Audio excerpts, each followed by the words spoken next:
an affair, and that's kind of what we're going to focus a lot on tonight or today on, is just really giving you what we do, what we found to work. It's been 7 years since we have healed since the affair, just 7 years, 7 years and 1 month since this has happened, and it's been amazing because I look at our relationship, the relationship that we used to have.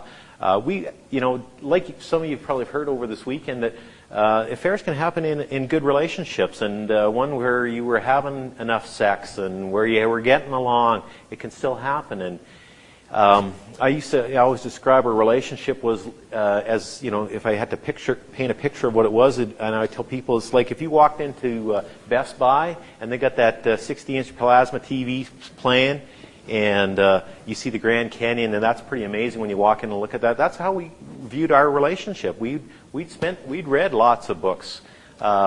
We went to lots of seminars. We've done a lot of the right things that we were supposed to do as a couple to have a good relationship. And yet, I ended up in an affair. And as a result of working through the process of healing and transforming our lives and really becoming grown up in our marriage, now our relationship's more like standing on the edge of the cliff of Grand Canyon. So when you stand on the cliff, you realize you can't even compare it to what it's to. When you look at, or when you watch it on a TV after you've been on the cliff, it doesn't even kind of go, oh, that's okay. But when you stand on the cliff, it's just more fascinating than you could ever imagine. That's where our relationship is now.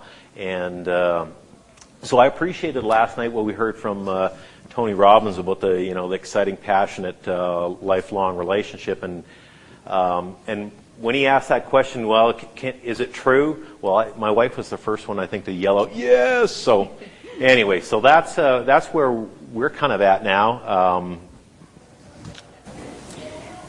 So today we're going to talk to you about, we are so excited and so full. We wish we had a whole weekend with you. We have so much to say, but we got 90 minutes and we're going to give you a ton of information. We have lots to say. We're going to be giving you and talking about a framework for recovery, some of the basics that are really important. We're going to be talking to you about the steps to recovery, what we actually do and take couples through. So at least if you're here today, you're going to know what is the process and what needs to happen, and based on our personal experience. And we're going to be sharing with you about the Beyond Affairs Network ban, and we're going to be talking about that and how you can use that to help with the recovery process. We are going to give you guys time for questions, but we would ask that you would hold your questions to the end. So if you have a really good question, make a little note to yourself so you don't forget, because we are going to give you a chance and welcome those questions later. So as we start, what we wanted to do, because I know a lot of people are coming in here, some of you know us, some of you maybe have seen us on TV, but some of you don't know us at all, you don't know anything about our story. I'm getting some nodding, so good. We're going to give you a little bit of background about our story and how could we go from this one place to the other. I have to say, like today when I think about where I'm at, I really have never been happier in my life. And that's absolutely amazing. It's a miracle. But it's not about, we're not extra special people. We're not extra smart. We're not extra lucky. If you read our book and you see all the chaos that went on in our lives, it should give you hope. If we can make it through this, any couple can make it through this. It's about principles, and it's about both people willing to be committed to the process. And we built our marriage, we built our families, and we want to share our experience. We want to share our mistakes, because we know that the pain that we went through, that it doesn't need to be as difficult as it was for us.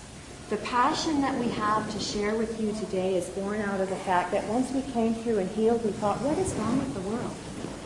There's like an epidemic of affairs going on. It's such a common problem, and no one's talking about it. Why not? I know, and it's not that we don't feel, of course, we're not condoning affairs. It's a terrible thing. But we want to be part of ending the code of silence and talking about it. So I'm going to tell you a little bit about our marriage. And by the way, just last year celebrated our 25th wedding anniversary. Woo!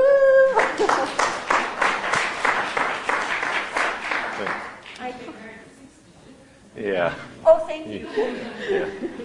It was 5 years before I was allowed to take her out in the public, so I wouldn't go to jail for that. But I was young, but 25 years of marriage, and it's really exciting to me because I came from a broken home, and the hurt that came out of that had driven me. Our marriage was really important to us. We had this crazy whirlwind romance, and it's not that we would recommend this to any other couples, but this is our story. We were actually married 5 weeks after the day we met. So what not to do maybe, but actually I have... So this is a tip for you guys. You know, when you see the right one, don't waste your time. Just get to it. It works. That's right. It's funny. I'll just be honest with you. We like to make ourselves vulnerable because we think people relate to different things. I was raised in an atheist home, and I became a Christian shortly before I met Brian. And I just thought I'd never seen anything like this. It seemed like they had, the people were living good moral lives, and they cared about marriage, and that's what was important to me. And so we had read in the Bible that you shouldn't have sex before you get married. So we got married. But the one thing that we did right is we made a commitment. And it was a very exciting time. And we weren't bringing garbage into our relationship. And we took our marriage really seriously. We knew that we had bad patterns from our parents to break. We found good mentors, like people who were in happy marriages to be around. We read relationship books when we were young. And all throughout our marriage, we used to go to marriage weekends at least once a year. We used to get away as a couple together throughout our marriage 3 or 4 times a year, for at least overnight, if not for a full weekend. And just giving you a little bit of background, because I think that there's an assumption that there has to be big problems or problems in a marriage for an affair to take place, and it just isn't true for us. And so we're going to be, as we go through the workshop, we're going to be sharing different reasons why affairs happen, and we're going to be giving you a little bit of a background on that. So it was a good marriage. Brian was romantic. I always call him the master of romantic. So he was a man that really took the time to take me out on dates. He sent me flowers regularly. He really knew how to make me feel good.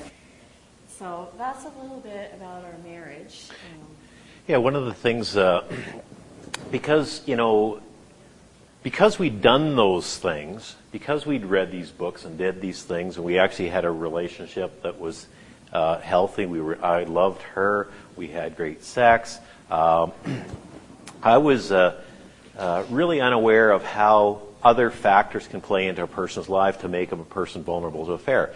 I had, and some of the things that were going on in our lives at, just prior to the affair. I actually just had recently lost my father. He passed away, and kind of a strange thing because we didn't have a funeral, we didn't have a wake. It's kind of it's a bit of a strange family I come from. So anyway, that was a bit odd. I had recently just changed the vocation of what I was doing, not the industry, but the type of work I was doing. So that created a certain amount of new stresses in our life.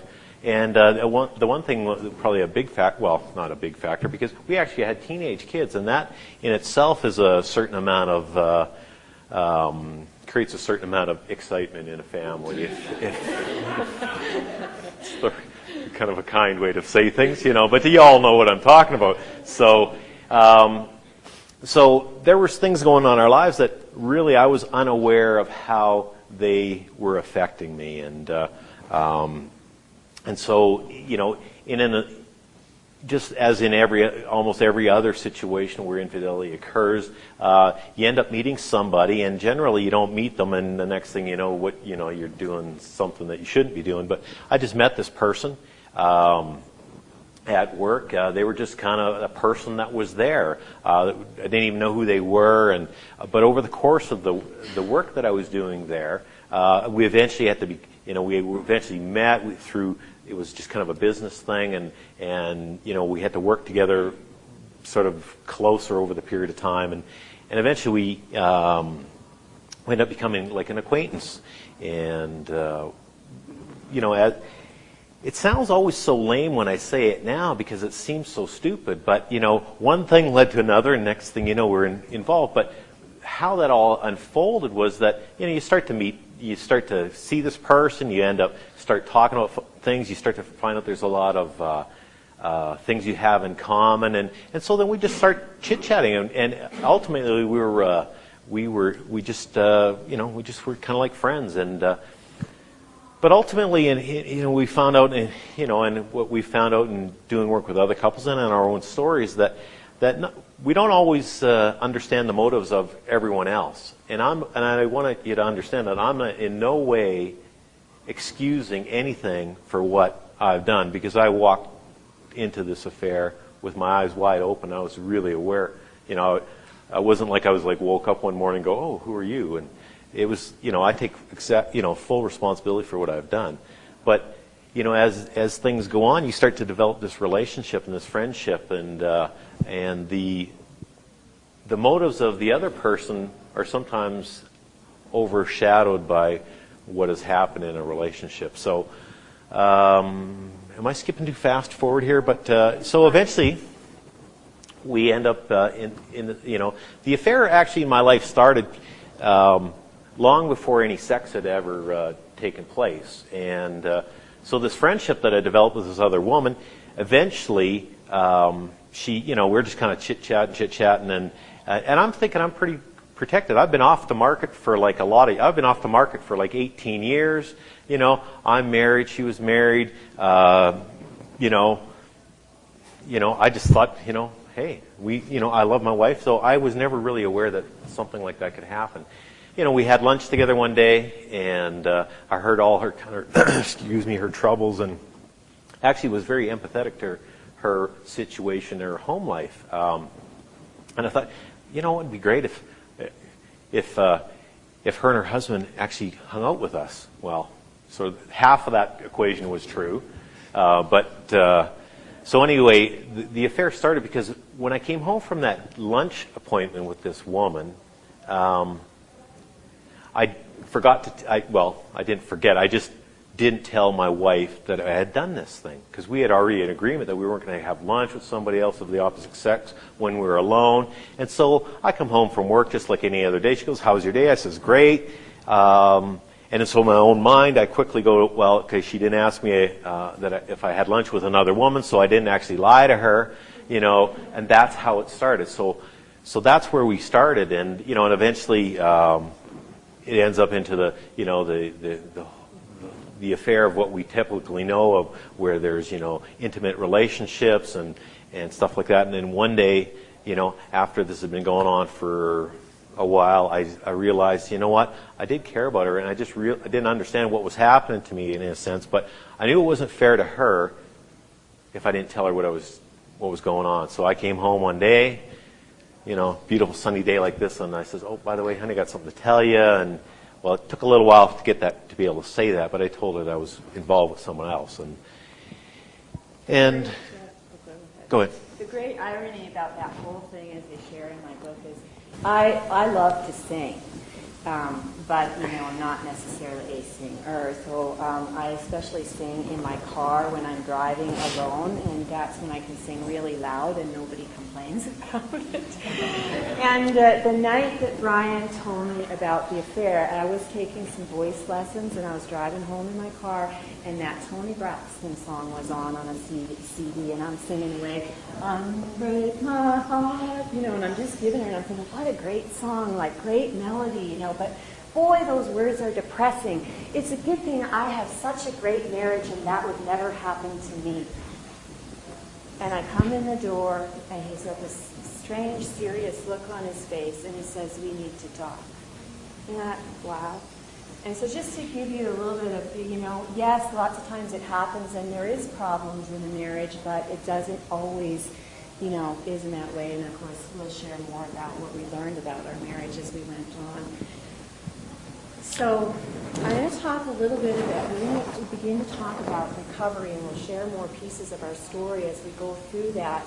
But as we go through this, I want to say that from that devastated place, if you've never been there, you just can't imagine.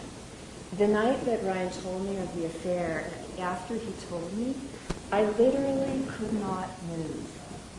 You go into a state of shock. I sat in our living room all night, staring. I did not sleep. I couldn't look at anything. I couldn't move. I was literally frozen in place. And I remember the light beginning to come as the dawn of the next day, and he had actually just gone to bed. And it was all I could do that morning, because I love my kids so much, to take them to school.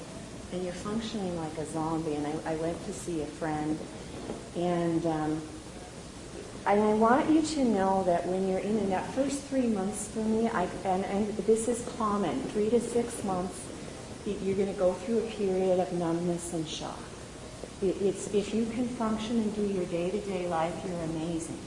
I didn't sleep for 3 days. I did not eat for 25 days. I couldn't. You know, I always advise, the first thing I ask anybody that's going through this experience as a betrayed spouse is, what have you eaten? Have you slept? You know, that's the first thing. You need to stabilize yourself. That's part of it. And I want you to know that you need all the help that you can get going through this. You need to reach out for support. When I was going through this, it was all I could do to make it through 2 hours at a time.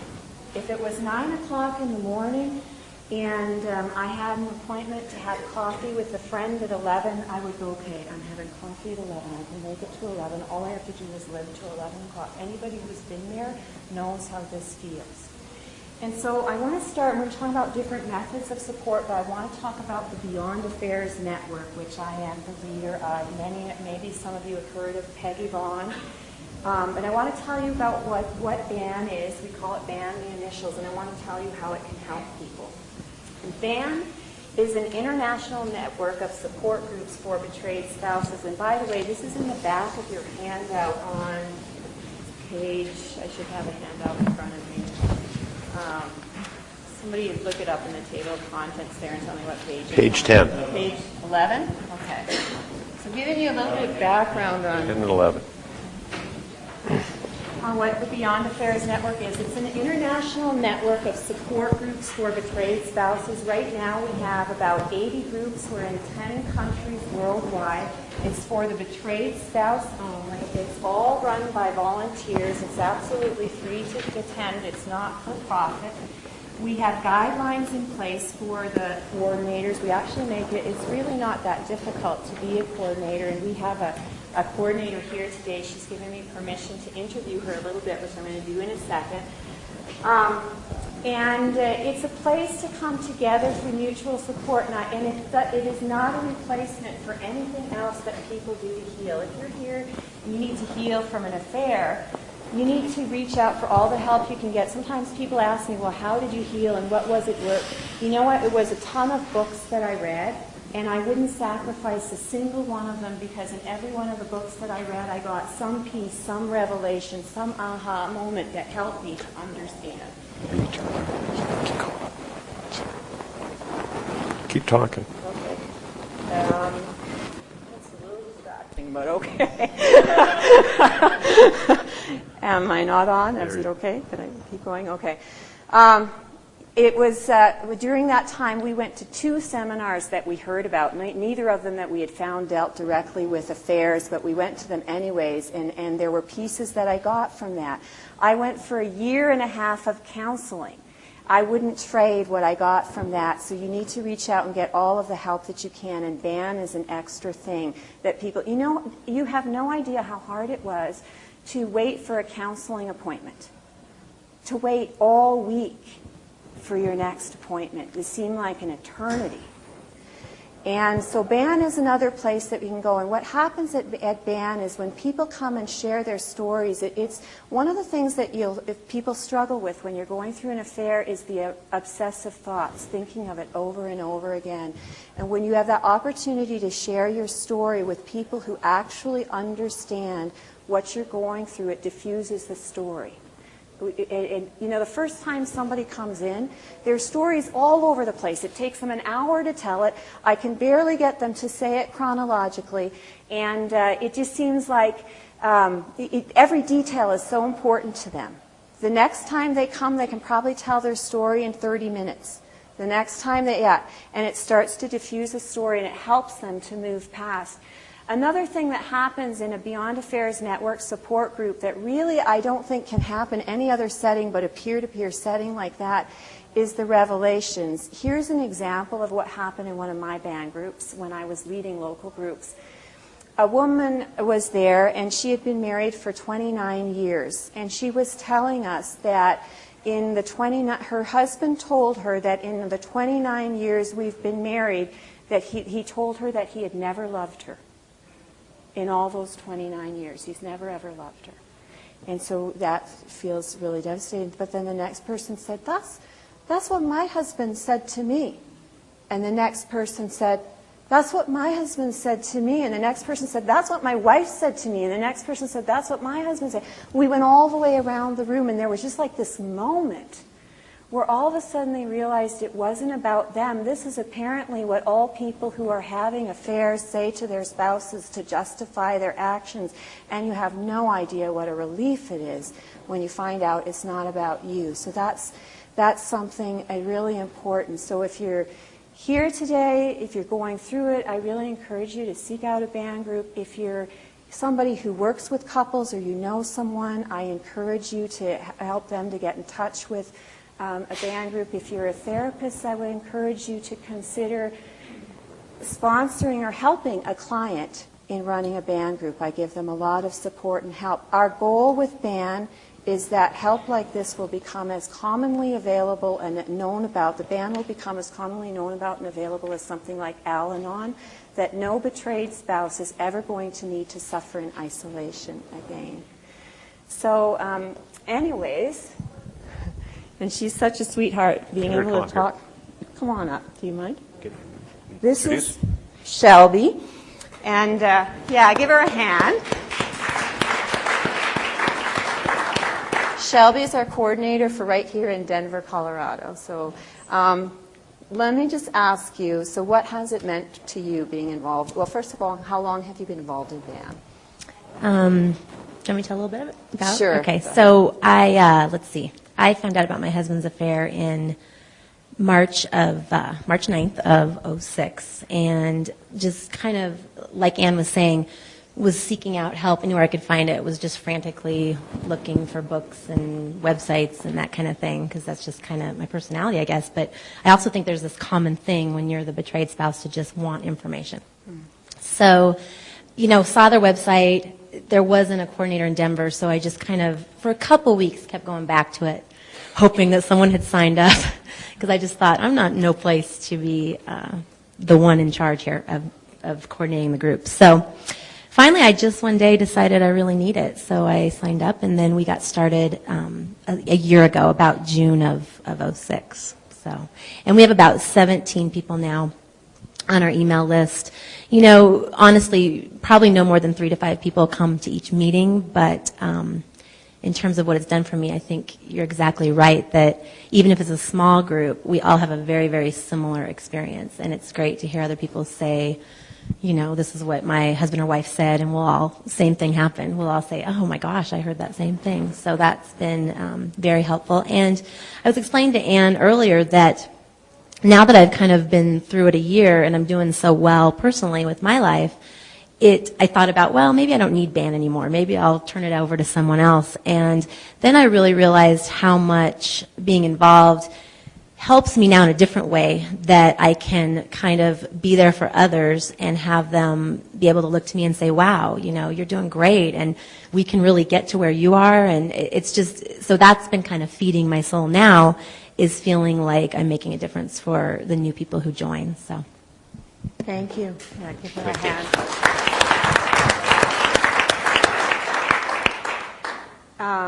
So it's not that hard to be a band coordinator. As you can hear, it's all betrayed spouses. We don't give people answers. We have guidelines in place, and one of them is that we don't give it, it's always, well, one thing that was helpful for me was this. but we don't, we never let people tell others what to do, because we all have to make our own choices when going through that. So that's a little bit about BAN. Now we want to talk about a framework to recovery. Mm-hmm. Go ahead. Or do you want me to start right here? Well, that's okay. I can start. One of the things I wanted to say, we find when all is said and done, it's not the affair that is the most difficult thing for couples to heal from. It's the things that happen after the affair is disclosed. An affair is really hard to heal from, but it's the mistakes couples make after the affair is disclosed that often is almost impossible to heal from. And so the sooner that couples can get good help, the sooner that you get good help, the better off that it is. Generally speaking, affair recovery experts have agreed that it takes a minimum of 2 years to get past it. For me, the recovery journey was something like this: 3 months of numbness, pain, and shock, 3 months of fighting constantly with Brian. And if we would have had a lot of the courses available here, we could have done that a lot better, and that's what we're able to help other people now. It doesn't have to be as difficult as it was for us. But the positive thing about that fighting is that we dealt with the affair head on. We really dealt with the issues with the affair, the issues with our marriage, the issues in our personal lives, and that's where the fighting came from. It's just that we could have done it in a better way. But we got through. After about 6 months, things stabilized out a little bit, and so for about a year and a half, there was still a lot of pain, but we were moving forward. At 2 years, I feel I was really able to forgive Brian for the affair. I was forgiving in stages to the best of my ability, but it was 2 years before I really could let it go. And Brian told me that it was different at that point because something in me changed the way that I looked at him when I had been able to fully forgive. But after forgiveness, I still had a problem with sadness. And it was like this heavy thing that came on me, and I just couldn't shake it. And it was another 6 months, and I actually remember the day the first day that I can say that I actually felt happy since disclosure of the affair. So that's, but what we found is when couples get good help right away, when you implement the tools to recovery, when I found out about my husband's affair, one of the first things I did was I headed down to a local bookstore looking for a book to help me survive. I had a hooded sweatshirt on and dark sunglasses. I felt so embarrassed and so ashamed. I would never in a million years have asked a clerk for help. I found 2 books, nothing that dealt with affairs specifically. I found 2 books that dealt with marriages in crisis. I bought them both. I read them both. They were helpful, but there were times when I just wanted to throw it against the wall and say, don't give me this how-to theory crap by some psychologist that learned about it in university. Give me the true life story of somebody who's been through this. Is there anybody? Or am I the only one? That's why I wrote the book. And so I didn't find the books. And that's what we're saying is that you have access to the resources, and it does not need to be that difficult. And we're seeing couples get through it a lot faster than that. So that's the hope. Yeah, we find that if couples get the proper information early enough in their relationship, it can really accelerate the timeline from being 2 years. I'm kind of feeling a little ripped off because we've had couples come in. This is kind of one of these are one of these remarkable couples that, and I think maybe it's every once in a while they just show up just to kind of motivate you. We had a couple come in, call us. The woman's crying. There's all kinds of it's a real serious crisis. We say, well, come on over. We made an appointment. They show up. She's crying. He's crying. She's not in love with him. She doesn't know if she even loves him. She's pregnant with the affair partner's child. And so we think, wow, and she's ready to check out of the relationship. So we just say, well, you know what? If you need to just kind of relax a little bit before you make any decision, we'll work with you. Can you promise that can you try for 3 months or 2 months? We can meet with you and we'll just help you sort some of this stuff out. So they agreed. We'd work with them fairly regularly for the first few months on a weekly basis, trying to give them some good positive information. They actually started, they're one of those couples that when you tell somebody to do it, they actually do it. So you go, wow, it was kind of shocking actually. But they did what they did what we encouraged them to do, and so anyway, their relationship starts to go. She doesn't hate him any longer. They're starting to look with love into each other's eyes. As time goes on, of course now she's pregnant, so they give birth to their child. He adopts the baby. They have totally reconciled. So basically in about 9 months, they'd work from where I don't want to see him, I despise him, I want to leave, to the place where she's in love, he's in love with her, in love with the child, and I'm just going, holy cow, that's so unfair to me. I went through 2 years of this misery. But anyway, so we see that there's a lot of advice. Sometimes you got to if you give them some good information right up front, they can really do some valuable things in bringing the relationship to a healed state. So, pardon me?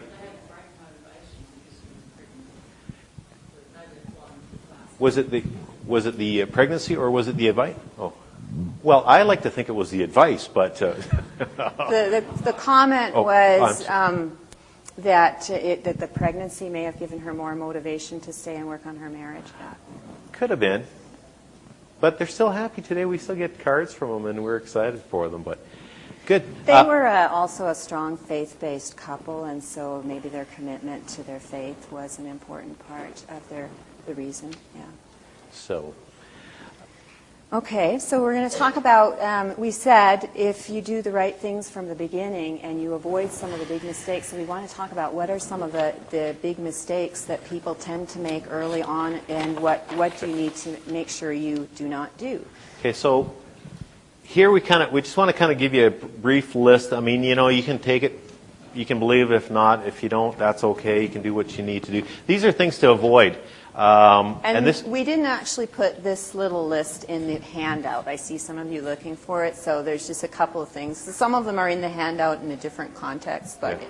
So things to avoid. If you really want to heal a relationship, you need to avoid having contact with the third party. Now, I understand that there's times when you work with that person and you can't necessarily change your job, but you need to be able to distance yourself from that third party. I mean, these are things for the person that's been unfaithful like me. These are things they need to do. Okay, so separating yourself from that third party, you can't kind of be having coffee with them every day and expect your relationship to kind of get better. Okay, it's just not going to happen that way. You need to this minimization. One thing most of us unfaithful people do and get into the habit of doing is we minimize the truth. Your spouse says, well, how long has the affair been going on? Well, it might have been going on for 6 months, but what we do, we'll say 2 months. Because somehow we think that if we say these little things, it'll just lessen her pain. There was nothing I could have told her that would have hurt her more. The only thing that I had done that hurt her more was not tell her the truth. So when the truth comes out later on, then it's like any progress you make you start right back at the beginning, because now the real truth is real. So minimization is something that you need to avoid, and also withholding information. I mean, I withheld telling her about the lunch I had with that woman. That's the kind of thing you have to you can't do that. If there's something and they're asking you questions, well, if there's pertinent information and you think, well, they didn't ask that specific question, I'm not going to say it, well, you're withholding information. So one of the other issues that we find dealing with people, and which is an area that I also had to struggle with through, is withdrawal. We want to withdraw from the situation because we're getting dealt with quite severely by our spouse. And so you need to not withdraw from from the situation. You really need to engage and actively keep involved in the conversation. So don't withdraw from your spouse. And the other thing that I always say, don't blame your spouse. no matter how bad a wife my wife could have been, which she wasn't, but if she happened to be really bad, she still did not cause me or push me into the arms of somebody else. So don't blame your spouse for... This is really important for recovery because I find one of the things that automatically happen as a betrayed spouse is we blame ourselves for the affair. And usually, maybe our friends, maybe even some professionals in our life help us with blaming ourselves. I don't know how many times somebody walked up to me and said, Anne, I wonder what you did to cause Brian to have an affair. You know, and when I think about that, excuse me, but this is how I think that feels. That to me feels like if two children were playing on their schoolyard and one of them got shot by one of those schoolyard shooters, and then we drag them inside and we say, let's not talk about your friend that got shot, let's talk about why you were playing on the wrong side of the playground, that they were more vulnerable. It's just not the right thing to be saying right away. Mm-hmm. Not blaming the spouse. That's right. And so if you've been the betrayed person, there's a couple of things, there's fewer things for you to do or not do. And one of them is, and this is, you have to deal with the hostile outbursts. And I know that can be kind of difficult because you've been totally wronged, and severely. So I'm not expecting that like within the first week or two. But certainly, months down the road, I expect that you need to control your hostile, aggressive outbursts. So there's one thing that, which of course Anne talked a little bit about ban, but one thing is when this thing gets disclosed and you find out or they confess or, somehow there's a discovery, there's two things that you really kind of got to be careful about, is telling everybody what happened or telling nobody. It's kind of important not to just go spill your story to everybody in earshot, because it's not necessarily going to help you in your healing. Similar to, it's not healthy for you just to withhold all that pain that you have and not tell anybody. You need to find certain people you can find support from, because you need to talk to people. You're not got the strength to be able to hang on to all the information yourself. So talk to somebody. So avoid either of those two extremes. And the other thing which was one of the good pieces of information that Anne was given, is don't make hasty decisions. I know at the moment, in the heat of the moment, it's like you're going to kick his sorry hiney out the door and that's it. And that we are done, and I'm off to the attorney in the morning. Never mind, I'm off to the attorney right now because I'm going to phone and wake him up and we'll get this. So don't make those hasty decisions, because you need some time to process that. Had Anne and I, if she'd made that hasty decision, moved to Europe like she said she was gonna, of course I would have went and chased her down there. So since he says he would have chased me, now I wish I had gone because I wanted to be chased. Yeah. Maybe I'll try that one day. But don't make a hasty decision, because there's too many times when there is a huge hurt there. But you know what? The history that you have, that you have with each other, is that really you really throw all that away without putting effort into trying to restore that? Now, we're not saying to any of you that you need to try. I mean, because it's a total decision on your own. We're just saying that if you want to try, you certainly have the ability to recover if you do the work. But if you right away off in the next week you're divorced, it really limits recovery time. That just limits the amount of recovery. And, there's all kinds of repercussions for families and children and, economic situations. It takes a huge amount of, took us some effort to recover. It took us some work, but it's certainly not as much work as it would have been to try to rebuild what we would have already lost. So those are some things to avoid. Yes, we'll get the. Just hang on. Got it. We got to get the question here. Oh, I could have done that too, but that's too much. Hi, could you just mention something about telling children, your family? You know, it depends on where you are in the stages and the ages of the children, but certainly if they're teenagers like ours, they're very perceptive, and if you're going through that kind of trauma, I doubt very seriously that you're going to pull it off without them knowing something's wrong. So if you don't tell them anything, you're going to increase their insecurity. So if they're teenagers, they can understand the concept of an affair, so I would recommend that you tell them as opposed to them imagining what's going to happen. And I would encourage you to be truthful with your children. I would encourage you to be very careful that you don't allow your children to go into a counselor role, a role reversal, because they will try.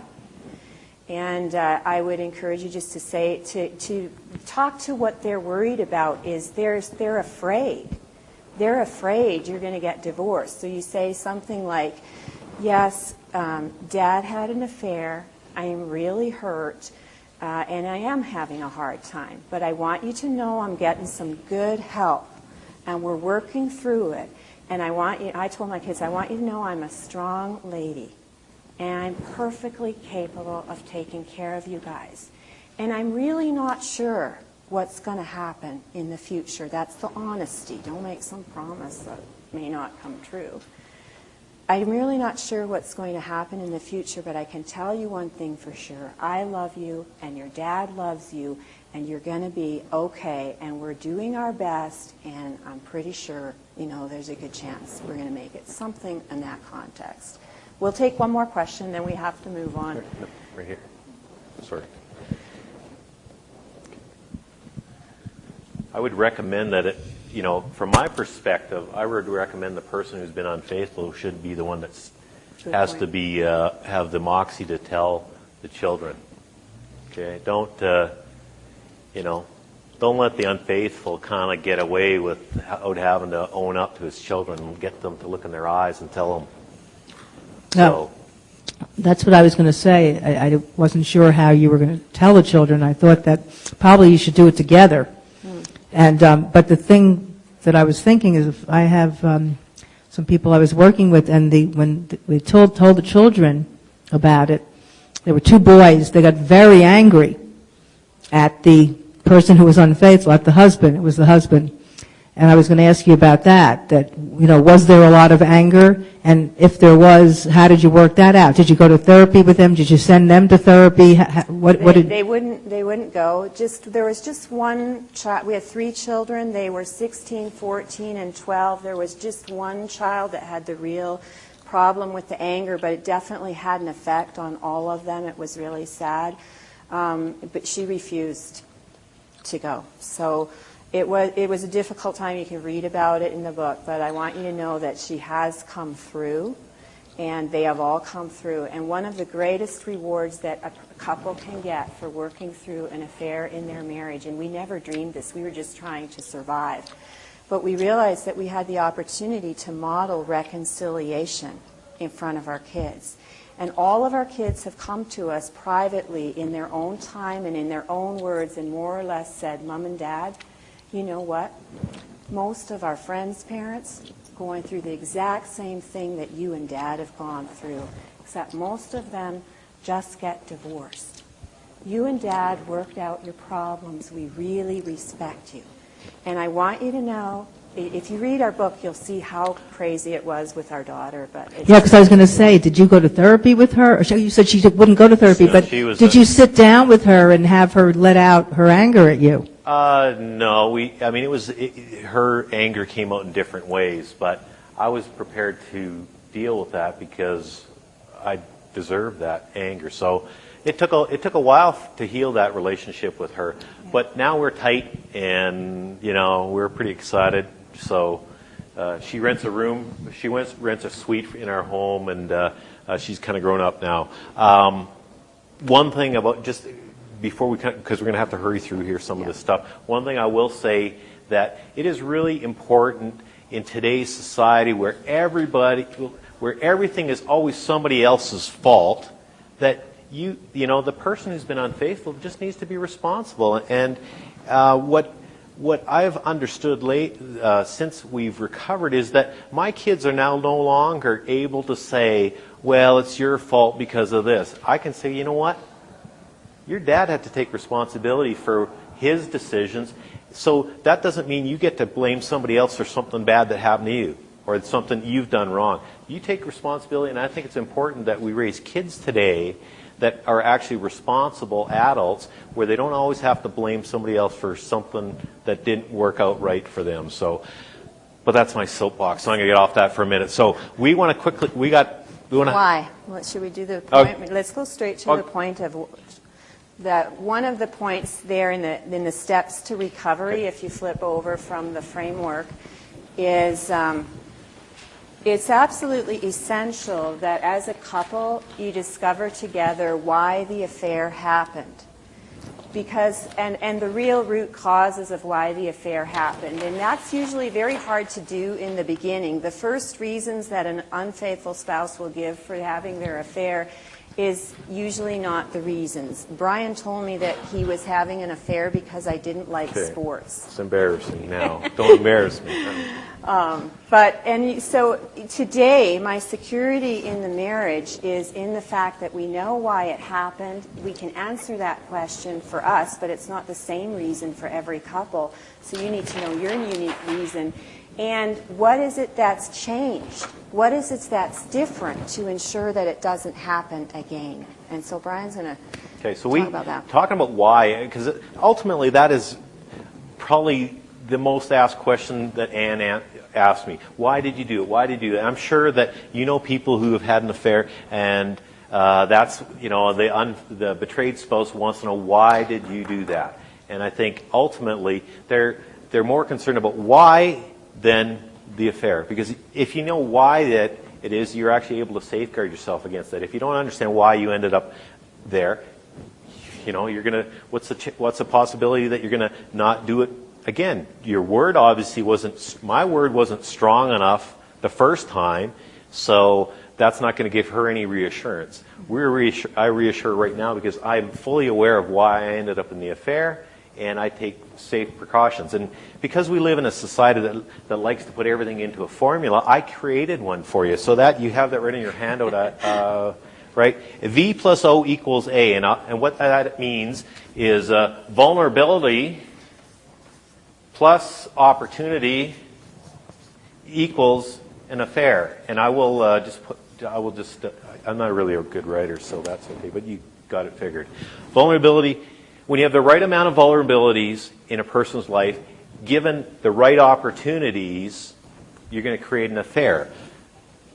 And the only thing that I'm going to say that I don't have in there is if you have the right amount of vulnerabilities plus the right amount of opportunities, and you don't talk about and that's not discussed at all with your spouse, you run a huge risk that you're going to end up in an affair. If you have a huge amount of vulnerabilities plus a huge amount of opportunities, and you discuss them with your partner, the strength of these things that are secret lose their power. So if I had told Anne that, I was really struggling with the fact that my father had passed away, and that, there was this woman at work that I kind of met, and she was, I was starting to feel that she was kind of looking at me, and I was starting to feel like, wow, she was looking at me funny, and I was starting to feel kind of good when that was happening. And if I had said, I was still struggling with the fact that my kids are not really thinking I'm, I'm all that anymore. I was like, when you're young, your kids are young, you guys are like gods to them, right? As you get older, well, that doesn't happen, and they actually challenge you. So if I had to recognize those things, and then certainly in the opportunity area, all of a sudden my work vocation moved me into a position where there was a lot more opportunity, and that was not really ever discussed because I was really unaware that these things were happening. So vulnerability plus opportunity, how we talk about that, or what we use in what you guys, there's a little form in page 6, is that it? Start page 6, 7, and 8 is just a kind of a bridged version of what we use in helping people to discover these things. And what these things are is, or what these things, what this graph has determined is how, because everybody's always looking for one answer, and affairs are quite complicated. There's multiple things that go on in a person's life to make them end up in an affair, right? And so what we use is this little outline here, and what that is it was designed. We've tried to simplify it, but in our document here, what it is there's a line for the unfaithful, a line for the faithful spouse. That's so that both couples can compare notes.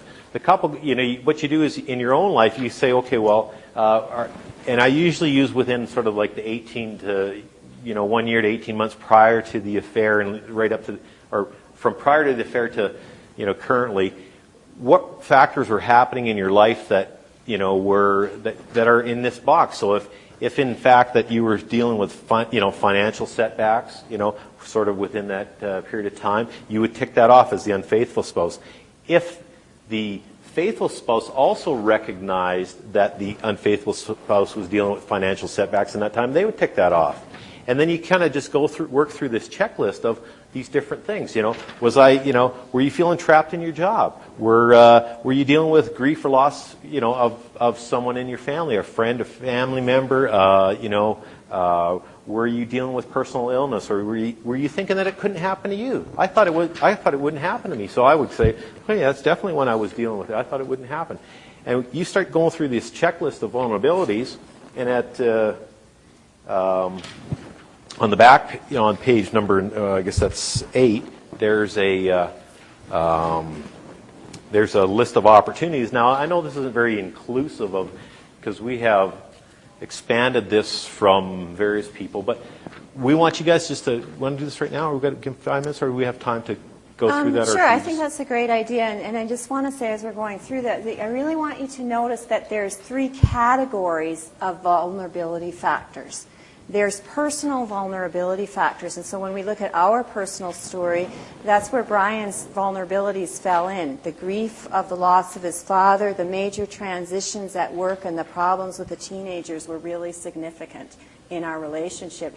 But he wasn't aware of how vulnerable that made him, and it's so subtle when somebody else starts paying attention to you. It strokes your ego in a way that it can't really in the marriage, and it's a false high. It's like a drug, and you think you're in love with that person. So the combination of being vulnerable, but like we said, had he been aware, had he been able to talk about those things, then it wouldn't have needed to be affecting him in that way. Okay? And so personal vulnerabilities, yeah, and then yes, if there's problems in a marriage, obviously that marriage is going to be more vulnerable to the attentions of another person. So marriage vulnerabilities, and then that whole set of cultural vulnerabilities. If you're in a work environment where everybody's having an affair and it's okay, just don't get caught. It's basically the unsaid culture, and if your peers and people you look up to are having affairs and you're working with them for 5 and 10 years, your sense of wrong and right are going to get warped in time unless you are talking about it and aware of how that's affecting you. And then you see the opportunity factors. So we'll give you about 5 minutes, and we just want you to go through that personally and think about your own life. Think about what factors might be there just to create an awareness. Yes? Go ahead. She needs a microphone.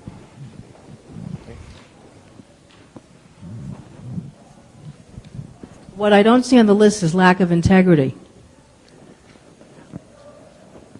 Then you add it. You know what? That's why we put a spot on there for other. The reason why I wouldn't have put it on there, because now we're making a character assessment of that person, and people, you start to. These are none of these factors really judge the person's character, because I think when we start attacking a character, we separate better people into lesser people. I'll also say this, that this is how we normally present things in our workshops. And we have noticed a theme of people that come to our workshops. There are people out there who believe affairs are normal. All men have affairs. That's just the way it is. You know, oh, I'm not sorry for my affair. I'm only sorry I got caught. That whole mentality of people, okay? And we realize that there's those people out there. Well, clearly, if you believe that affairs are normal and everybody's doing it, you're going to have an affair. But we find that those people don't end up in our workshops trying to fix their lives and their marriage. And so the people that end up in our workshops are more like Brian. Brian was a good man. He was a moral man. He was 100% committed to. And like it says in our book, if you had asked Brian 2 months before the affair, would you ever have an affair, he would have told you, absolutely not. There is no way.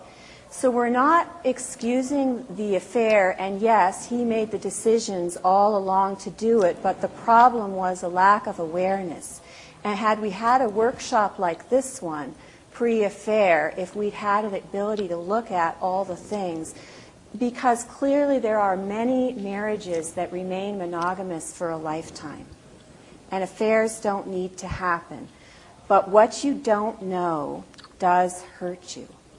And that was the case with us and is the case with many. So yes, lack of integrity would be a factor in affairs. But well, I think it would be a good thing for somebody to learn because I think it could be true for a lot of people that it's just something that we all need. We all need to learn is to learn how to keep our word. And that if we make a commitment, I mean, not like a judgment. I'm not saying this like a judgment. I'm just saying that there are some people who would never break their word. If they make a commitment, they won't break it. Well, thanks for your comment, but Brian was one of those men. So, Yeah. anyways, we got to move on. Yeah, So, yeah. It's a bit tricky because most people don't go head on into an affair. And it sounds kind of weak, but they kind of slide into it because of these various factors, and I'm not making excuses for anybody for what they're doing because I understand there's a real lack of integrity in their person. But in order to do this, I mean, this is, and I'll just share this a little bit. In order for me to continue to doing what I was doing, and most of us go through this in various degrees. Is we play these games in our mind that think that's really okay. Like I played the really game during the affair, and what that means is that as this relationship developed, I kept saying, well, this really isn't so bad. I'm not really doing anything wrong. I'm not really feeling this, and I was not really this. And pretty soon, this really game, because that helped me to live with who I was, and in and of themselves, each and every one of those specific little things weren't in and of themselves bad, but the culmination and the compounding of each one of them brought the relationship with the other woman into an affair situation. And so I play this really game because that's how people live with themselves. When you're dealing with somebody that that has the affair, most of them don't go, oh, this is wrong, I better stop doing it. They've kind of convinced themselves that somehow it's okay. Because what we do is we move our boundaries of what we determined was wrong. I started off at some point in my life, and I says, this is as far as I'm going. I'm coming from here, and that's as far as I'll go. Well, at some point, when you get closer to that, and you don't understand, you don't understand the intentions and motivations of somebody else, and because we're biological, attractions to somebody that show you attention, we're naturally inclined to like those people. People that like us, we like them. People that we don't like, or that don't like us, we're generally not friends with.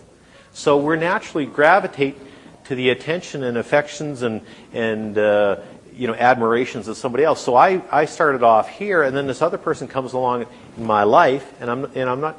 Don't get me wrong here. I'm not saying that it's not my fault. But as I started to feel that, I started to move this boundary a little bit because I thought, well, this is okay. Not just moving it that little bit seemed okay because I didn't really cross this magical boundary. I just kind of moved the boundary.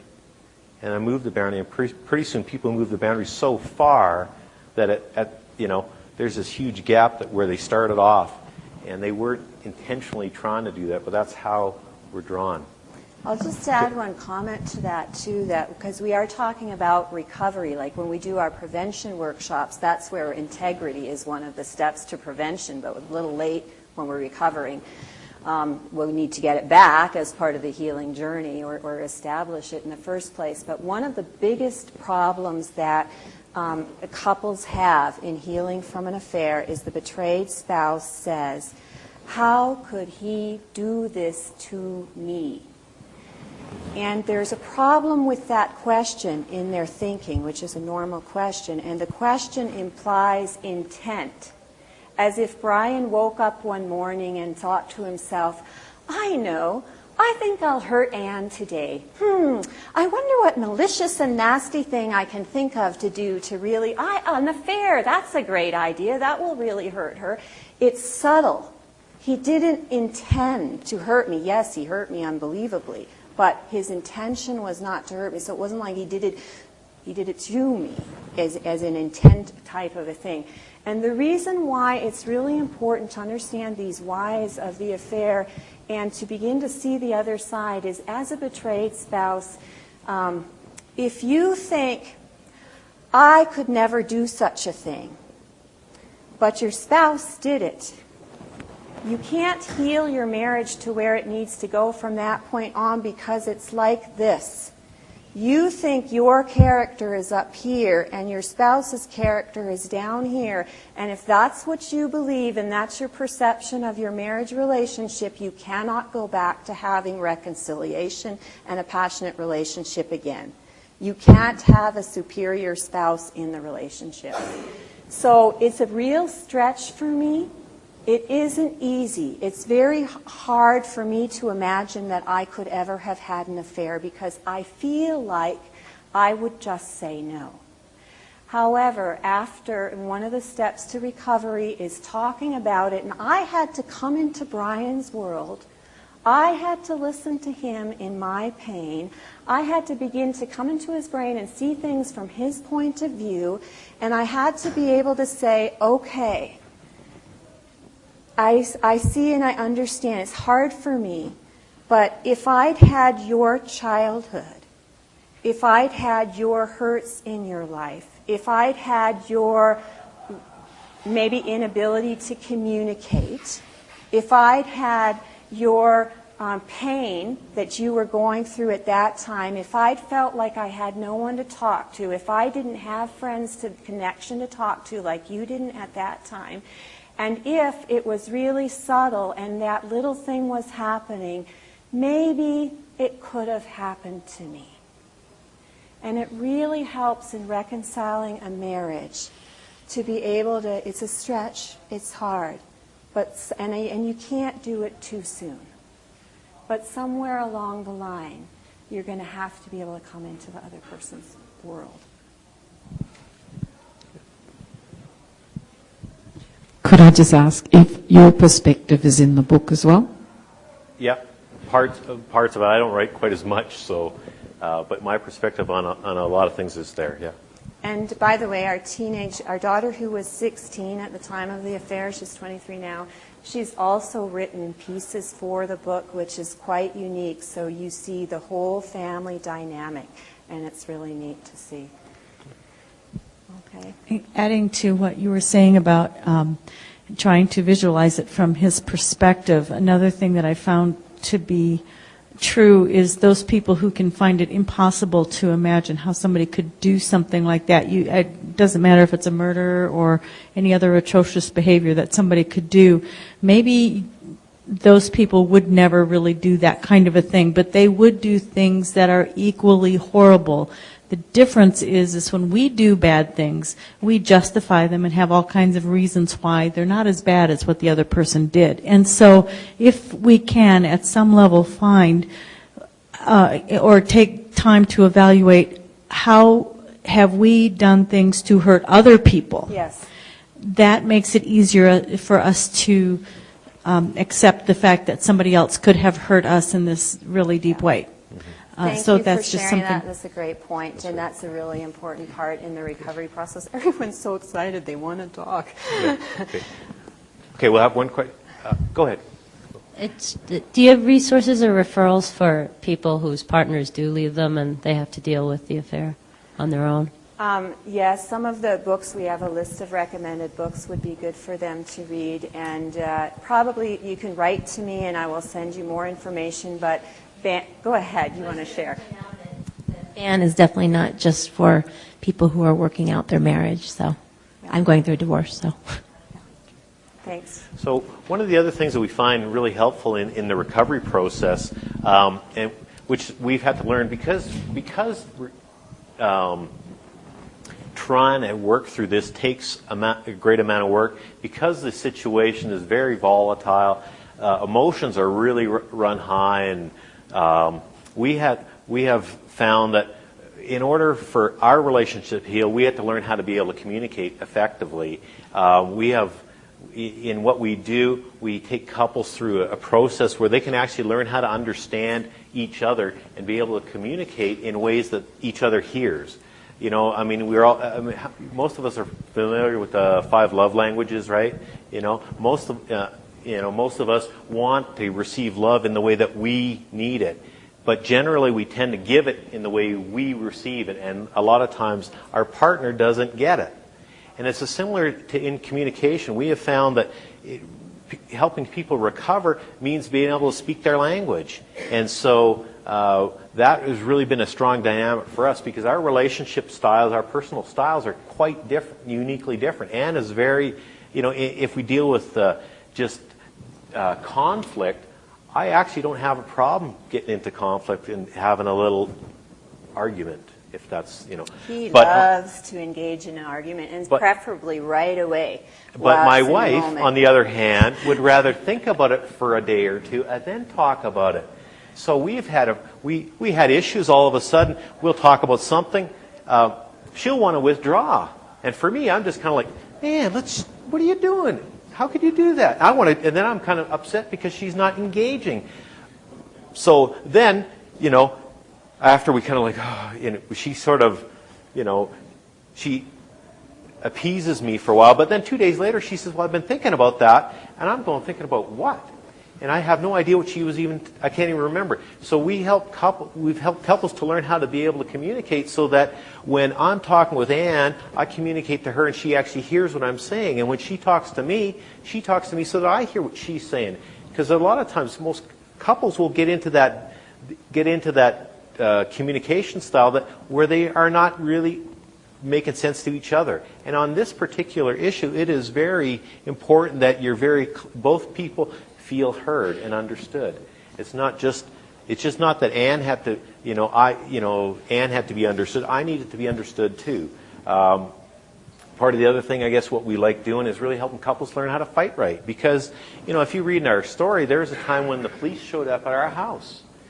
So we don't really think that's really a good thing. And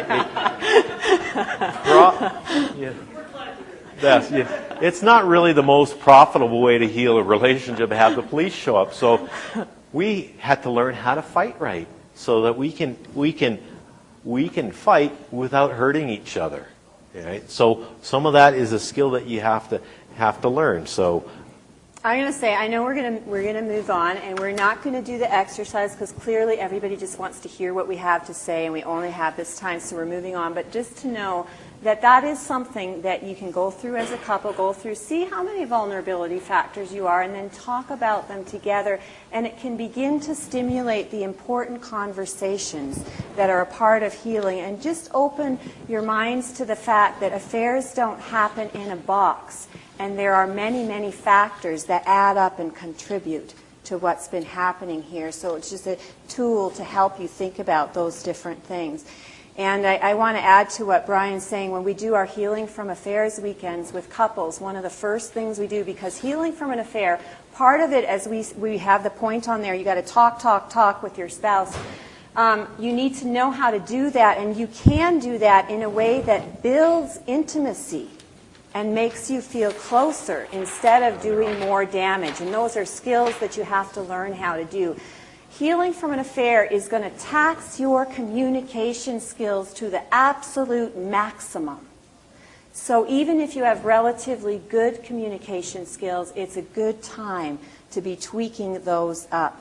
So when people come to our Healing from Affairs weekend, one of the first things we do is give them an in-depth personality profile where they can begin to understand some of their natural predispositions to time, tasks, people, and to things, to understand why their spouse is so different, and so we can set some foundations for the communication that needs to happen.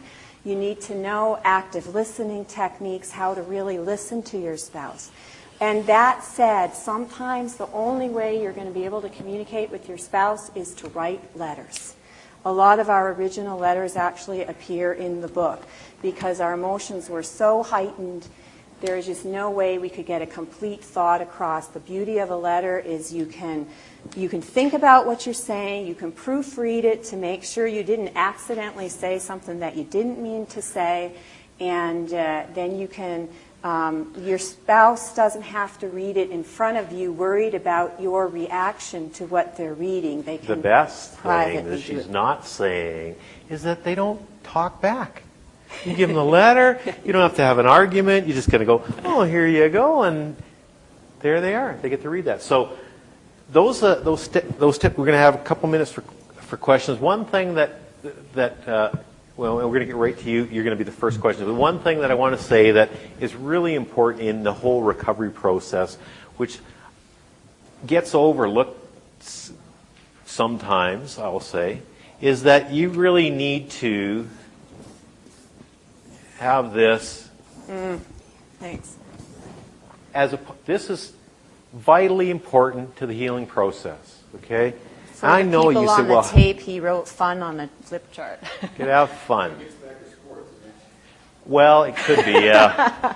Yeah. Yes. And if it's a sport you don't like doing because she likes to hike and I'm not necessarily, that's okay. Just do that. So it's really important for couples when they're restoring their relationship that you develop enough fun in there because, you know, it's hard enough to keep going through that. And if there isn't any reward for both of you, this is not just to make it okay for the unfaithful spouse. This is vitally important for the betrayed spouse. If you don't have fun, you're going to go, why are we doing this?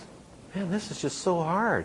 If there isn't some little bit of going, this isn't, you know, we had some fun together, so it's really important to say, well, you know what, we're going to take a day off, or, you know, or a weekend off. We're just going to do something that's fun. I don't care if it's really, you know, you both of you are going to be drained. I know that, and it's going to be two different emotions because we both go through that. But you have to have fun, or else you're not going to have the energy to continue on. And the one other thing before we take the question is that I just want to share this. Is it really important for the unfaithful person to also have some support? So, okay, so you need to find some support for your buddy. So, and I just have to talk to the betrayed spouses about the fun, because if you're here or if you know someone that's going through it, we as betrayed spouses, we don't actually have fun during this time, okay? But it's just that we can't be doing intense affair recovery work every single day. So you have to turn it off. Not that it's off. You're thinking about it. Yes, I know, 24/7. But you make a decision not to talk about it, and you do your best to enjoy the moment. And, you know, it's odd, but when I look back on the affair recovery journey now, as difficult as it was, it's almost like there's a slight memory of fondness. Because we built intimacy. You get all brand new clothes for crying out loud. So it's good. So ready for questions, and we promised him first. Okay, two real quick ones, if I can. To expand on the thing you talked about not being able to maybe remove yourself from the work environment. I'm a marriage educator, my wife and I, and we do a lot of pre-marriage education and marriage education, but don't deal with this a lot, so we don't have a lot of experience. But one of the things that we've always done, whether it's happened in a work environment or a church environment, we've absolutely 100% insisted that they remove themselves from the environment. Now, the question is, are you at danger in a situation like that of the the spouse that's had the affair of saying, well, if in order to reconcile, if I have to quit my job, then I'm out of here. Well, it's always a tricky thing because the person can say, well, I got a great job, we make a lot of money, whatever, we're supporting. They can say all that, and or they might live in a community where, maybe it's, there's a lot of circumstances. I never tell anybody they have to do anything. That's their choice. They get to do that decision because they're the only ones that are going to live with the outcome of what their choices are.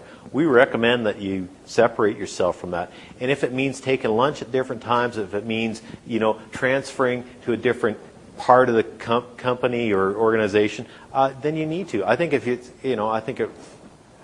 But it's always their choice. It's always you can lead a person to Christ, but it's still their choice. That's right. That's true. And Yeah, same thing with their job. Yeah. Is there a danger in insisting that? Do you I'd like think? to talk to that for a moment and just add to what Brian's saying. The one thing I would say is that if you are in that situation or you know someone, I have seen people give up very lucrative jobs, high positions, to heal their marriage because the affair partner was a coworker. That's the usual thing. I've seen them move to other towns, and I want you to know that sends an amazing message of love to the spouse that says, you are absolutely more important to me than my job.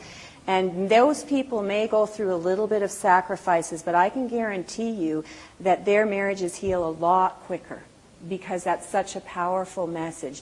That said, when it comes to affair recovery, you just can't put people in a box. It's not a one-size-fits-all solution. There are people where they've agreed as a couple that they would prefer not to take the financial risk of changing the job. They've set guidelines and boundaries around how the job is going to be done. And I've seen marriages thrive and heal really well without moving. So it really is an individual decision, but definitely you're way safer and you'll heal way faster to just say, you're more important than my job. The other quick question is what's out there for the other spouse other than therapy? I mean, we've talked all about what's out there for her. What did you do? There was a couple of things. I didn't go to therapy. I tried 3 times. I didn't find it very helpful. I'm not saying that it's not. I think people need to find that. For me, it just didn't work very well. I decided that I would try I thought I was smart enough, even though I acted pretty stupid and did a stupid thing. I actually engaged. I bought books on what was going on. I looked after I tried to figure out what was going on in my own life. Some of the best books I read were not affair related, but they helped me to discover who I was, helped me to untwist some of the crazy thinking that was going on, because I believe, you don't have to quote me, but you could if you want. I believe that every person that does have an affair is at some point a little facing some sort of mild form of depression, and they need to get straightened out, because to twist yourself to be able to do that, that's where you have to go. So I read a lot of books. I took a couple of seminars that were really unrelated to our relationship. They were just self-improvement seminars. I actually talked with a couple of guys that had been through there, people that had went through it, but were remorseful. And they actually been through an affair. They were remorseful. It didn't work out with their relationship, but they really encouraged me. So that's what I was doing. So, and I encourage everyone else to find some friends. So, yes. Oh yeah, you're next. Okay. I just want to know, I'm in psychotherapy. I'm a psychotherapist. So I wanted to know, what is your formal recommendation to couples when you work with them? Do you, if not psychotherapy, do you recommend any kind of mentor kind of relationship that can guide them through the steps? Obviously, you guys did a lot of self-work, and you had the ability to do that, but I'm wondering if every couple has that, or do you make a formal recommendation for some other support?